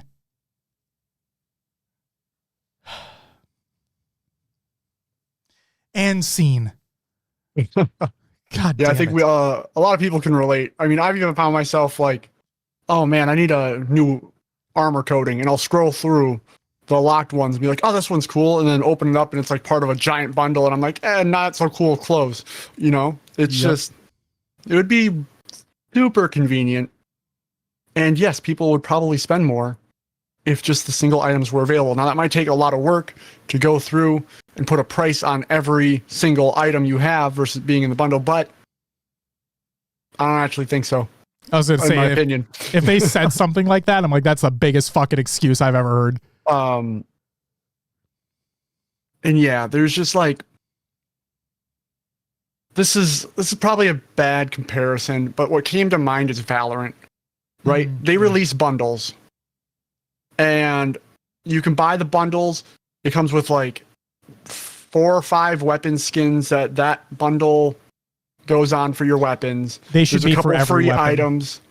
What's that? They should be for every weapon. It's a criticism that I've had of theirs for a while. I agree. Yeah. But afterwards, after that bundle's gone, you then can purchase individual skins when they enter the store. They're going to be a little bit more expensive because you get a percentage off for doing a bundle. Yep. But maybe you only wanted the ghost skin or the classic skin in Valorant. Then you can buy that skin that bundle had and not spend $70 to get the whole bundle. No, I agree. I think the prices are outrageous for Valorant too. Don't get me wrong, but it's it's nice that things are available for singularity. Like one single item is available after the bundle's gone. Mm-hmm. Stumpy with the 8-month resub. You get a woo! Thank you so very much for the resub. Slippery Gecko, welcome back. And I don't know if you're, in all honesty, I don't know if you're joking or not, but I will say, yes, they did state that they're working on new projects. So, yes.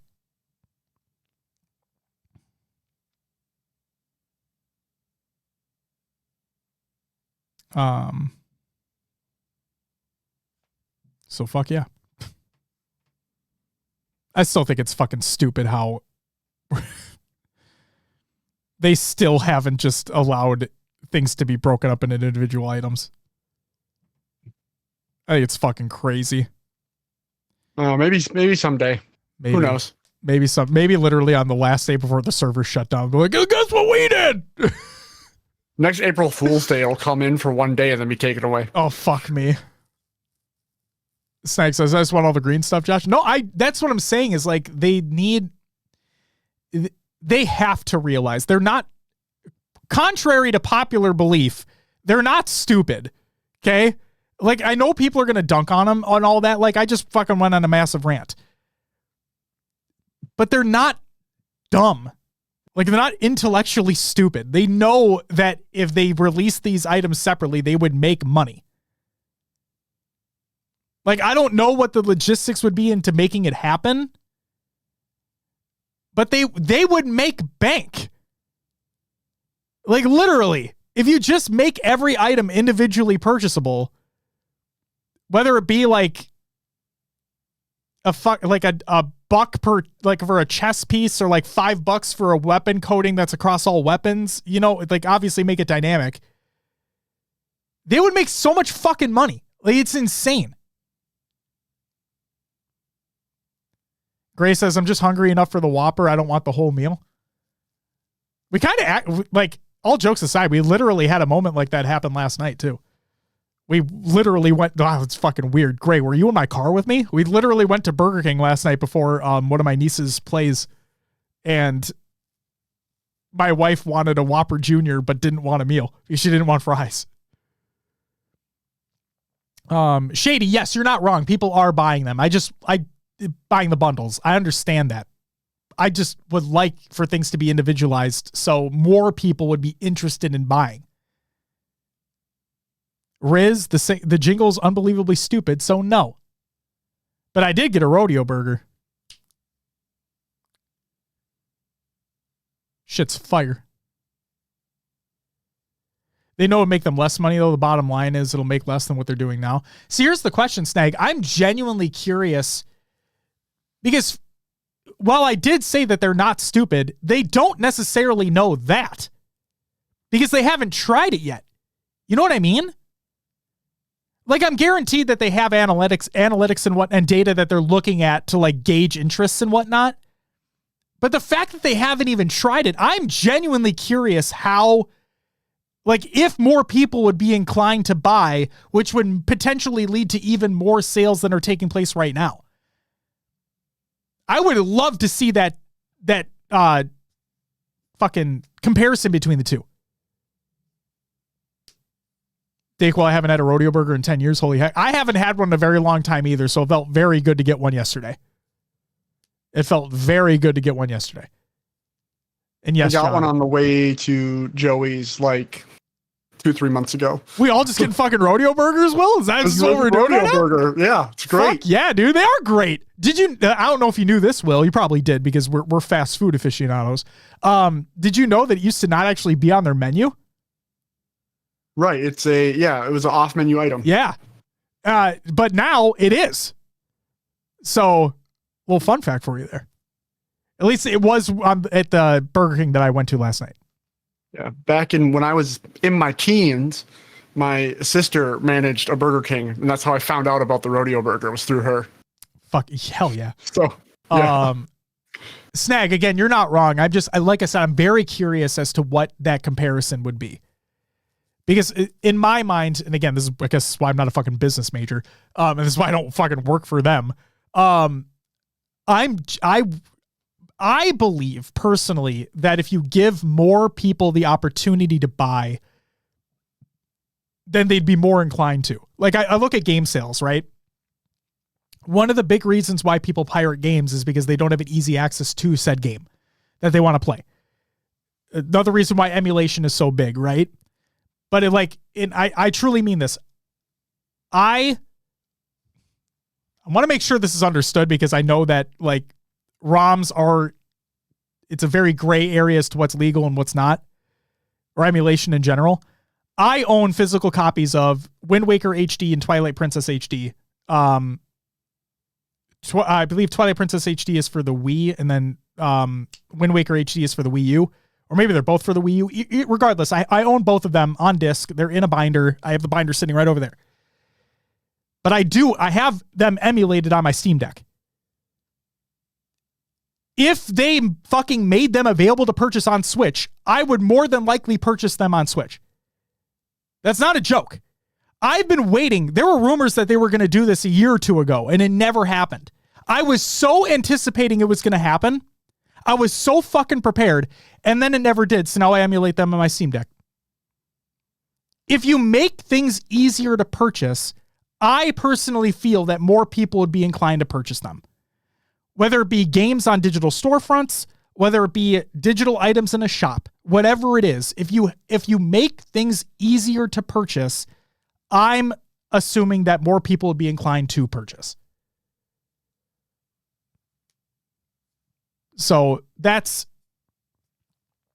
That's why I'm genuinely curious. I'd love to see the comparison between the two, because while we're probably not going to get a massive fucking 3.0 update for, I know we're on content update 32 or whatever the fuck it is now, but like, we're not going to have a No Man's Sky resurgence for Infinite. It's just, in my opinion, it's just not going to fucking happen. So with what we have now, just like, give the community what they fucking want, man. The people that are still there still play your fucking game. Just give them what they want. God damn. Speaking of what they don't want, let's talk about Halo Infinite playlist updates. This is by Halo Support. And what I mean by this is, maybe you do like these playlists that are rotating in, keyword being rotating. Maybe you don't. You can't always get what you want.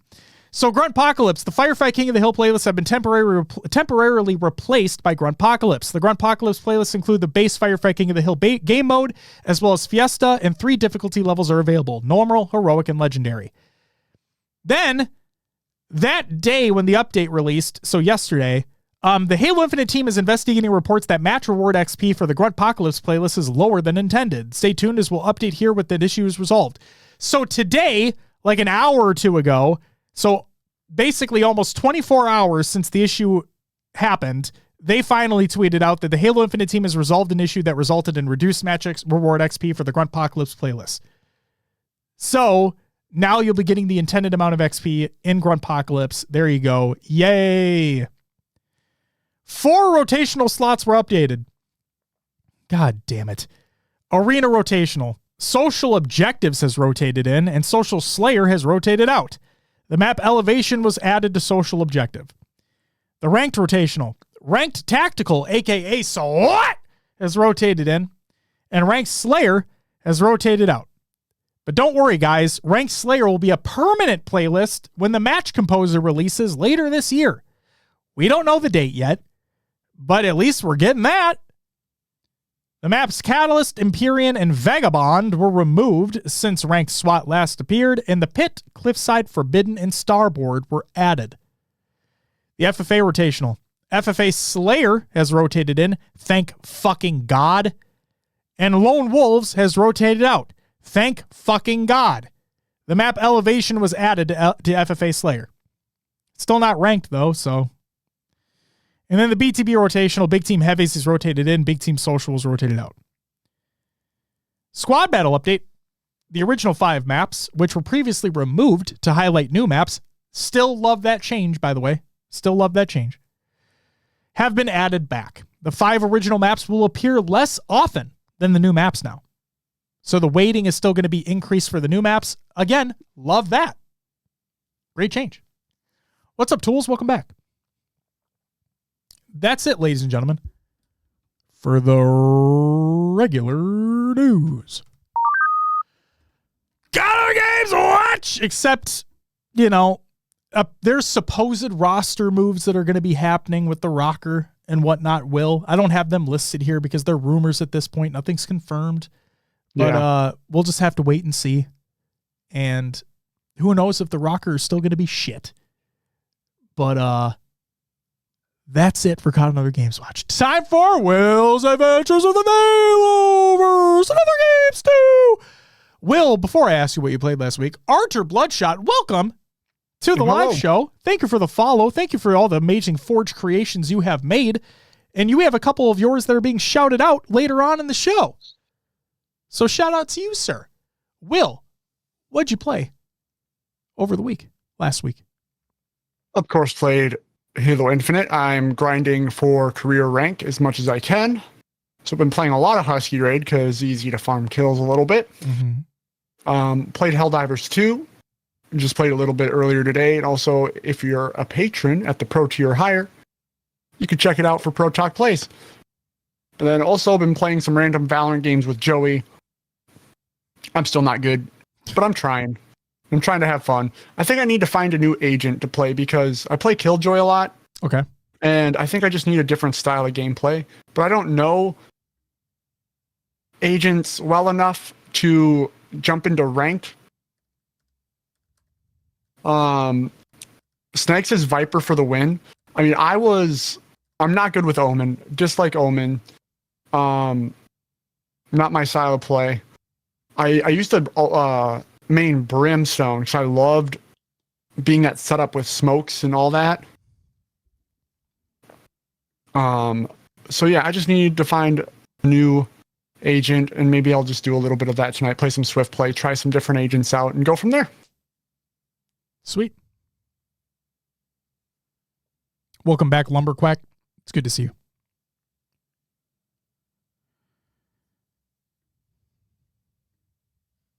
Is that it, Will? Yeah, that's all I've played. Sorry, I was catching up on chat there. It's okay. Didn't realize what was going on while I was talking. Like, wait, anyway. It is. That's all I played. What about you, Josh? I have played some Halo Infinite. Again, mainly sticking to Firefight and now Gruntpocalypse.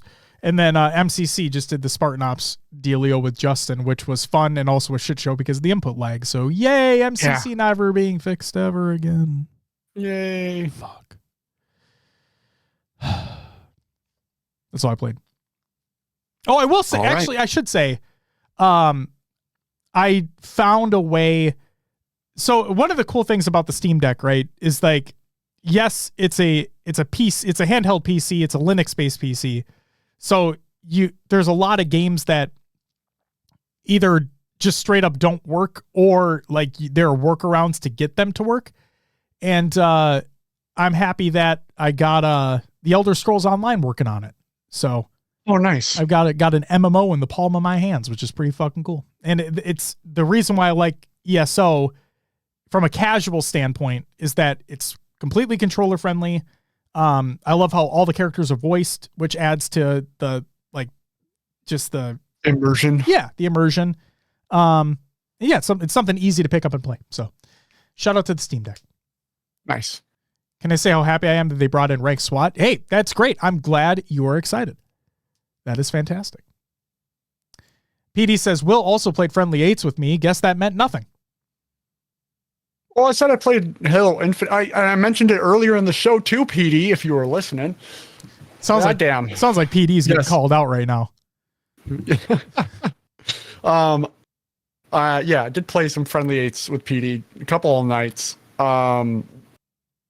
It's great joining those lobbies, man. It's good vibes. Sorry, was it last night or the night before that things got a little rocky? But swept. Yeah, we did sweep you. Well, it was a best of 3, right? The other night. So it was just 2-0. Wow. I think there's some outside factors, PD. Uncontrollable factors. All right. With that, I think it's time. Oh, wait. Rascals asks, you guys ever play the finals? Will, you played more than I did. I have played the finals. The last update that came out, basically, the day of the update, the servers were borked. I don't know how else to say it. I was joining games with only like 4 people in them. So a team, I'd be on a team of 2 against another team of 2. And there was people just missing. So I haven't played, but I definitely want to try it if it's working again at some point. Yes. Lumberquack, I have spent a shit ton of time in Starfield. Sea of Stars? Rascal says new season is fun, but there's too many cheaters. That's unfortunate, man. Mm-hmm. Cheaters ruin fucking everything, right? It's why, I know that I don't play, obviously, but it's a reason why I'm kind of scared of playing like Halo Ranked, seeing the horror stories online of cheaters in their lobbies. Like the Tools, if you're still here, I don't know if you've seen Tools clip as well, but it's just fucking. Oh yeah. And then people spoofing other people's gamer tags. It's like, what the fuck has this world turned into? Like, what the fuck is going on, man? Holy moly. All right. With that, let's get into some shoutouts. Happy belated birthday to Gilkey and happy birthday today to Oath. Shout out to everyone who joined in the community playdate. That was All in Juan, Ashley Blair, Bart 8, Fox Too Quick, Halt Hammer, High Tech Redneck, Overkill, Rostermonkey Jr., Riznak, Rhino, and William Star Winder. Thank you all so very much for doing so. Excuse me. Shout out to everyone who followed and subbed during the live show. That includes Fox with the 17-month resub, Smiley with the 13-month resub, Dayquil with the 3-month resub, and Stumpy with the 8-month resub. And then Archer, thank you very much for the follow as well. You all get a whoa! Thank you so very much for those. Shout out to everyone who's a patron at the semi-pro and higher tiers. That includes Blackout, Barnaby Jones, Remedy Boots, Head Honcho, Watsy, Dakota, Christian D, Pancakes, Ashley, Voodoo Man, Rasta Monkey Jr., Ricky Durr, Snagu, Raider, Hater, Peanut, Mutt, One Small Danny Phantom, Riznag, Zarners, Obby Dan, Mr. Smiley, High Tech, Redneck, Goalie, Sniper, The Only Neeb, Heavy Rainfall, and Elated Our Board. Thank you very much for the extra support over on the Patreon. Speaking of which, Will, the Pro Talk Plays for last month is up right now on Patreon for pro and higher tiers. Go check that out. Will played some Helldivers too. Shit gets fucking crazy. Yeah. So go watch that. The Q&A submission post for April is up right now as well, so people can get their questions submitted for the Q&A, which will take place at the end of the month. And yeah, hope you guys enjoy what's being put out there. And I say it every time, and I mean it. If you have any feedback for what you'd like to see within Patreon, please let us know. DMs, whatever it may be, let us know what you got. Community creations, Halo memes every day, red.com/r/Halo memes. Go check it out. Ladies Night episode 6 featuring Azazel, Gun Goddess, and Lady Apricity from In Control Halo. This is by Sin, obviously. Go check that out. She has one going on right now, as a matter of fact. So we will include episode 7 in the show notes when that goes live, obviously, on YouTube. How it sounds to win Space Station Team Comms by the HCS. We have Fling Yaps by Archer Bloodshot. It's a map and mode where you shoot grunts at enemies. That looks so fun. Yeah. So maybe that'll be in the community playdate. We'll have to wait and see. Obviously it will be. And then we have Multi-Range 1v1 Octagon by Archer Bloodshot. This released today, as a matter of fact. So go check that out as well if you need to get your Octagon needs met. Will, that's all I got for the fucking show. So if you would do me a solid and plug the fucking show. Yeah, like Josh just said, we do have a Patreon, patreon.com/HCS Pro Talk, all one word. If you want to show us some support over there, we have a little extra content for you. An extra audio show, video show, where we play games, and then some extra GOAT tier rewards as well. Go check it out if you're interested and want more content from us. Then, as always, you can find us on your favorite podcast services. Just search for HCS Pro Talk. We are on services such as iTunes, Podbean, Spotify, and others like Josh's favorite. Pocket Cast, still not an ad. You can join the Discord. It's a free Discord. No barriers to entry. Just follow the rules and be respectful. Discord, Discord and chat. It's also on our link tree on our Twitter. Speaking of Twitter, we're on social media sites like Twitter, Instagram, Facebook, YouTube, Twitch, obviously if you're here watching, and TikTok. We got shorts going up on YouTube and TikTok, done by the amazing All-in-One. Old interview series that we've done on YouTube as well. I almost said TikTok and knew that wasn't right. And if you go to hcsprotalk.com, you won't go to hcsprotalk.com. You'll actually go to haloevolve.co. Your home for Halo. Still a weird fucking URL. Still weird. Still works. Make sure to check out the Podcast Evolve crew. They have great shows such as Podcast Evolve, Mission Debrief, Halo TV Plus, Book Club, Build with Blocks, Halo Headlines, and Halo Gear Guide. If you're into anything and everything Halo related. And that's all I got, Josh. Thank you very much, Will. That is going to do it for episode 333 of HCS Are we raiding out tonight? Yes, we're going to send our love over to Lottie, as a matter of fact. She's got drops enabled, playing some Halo, if I'm not mistaken. So we're going to go shout out Lottie, because that's what we're going to do. So yeah, ladies and gentlemen, that's going to do it for episode 333. Like PD said earlier, we are 10 episodes away from episode 343. And we may or may not be trying to plan something kind of cool for that episode. We'll have to wait and see if that happens. So yeah, just stay tuned. Not going to promise anything, but you know, you know? All right. Everybody have a great night. We'll be back next week to talk about fucking, I have no idea, but maybe some weird shit. You know? All right. Be nice to one another.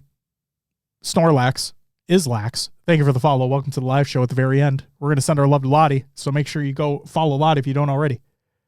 We'll be back next week. Talk about whatever the fuck's happening. I don't know yet. But until then, bye-bye!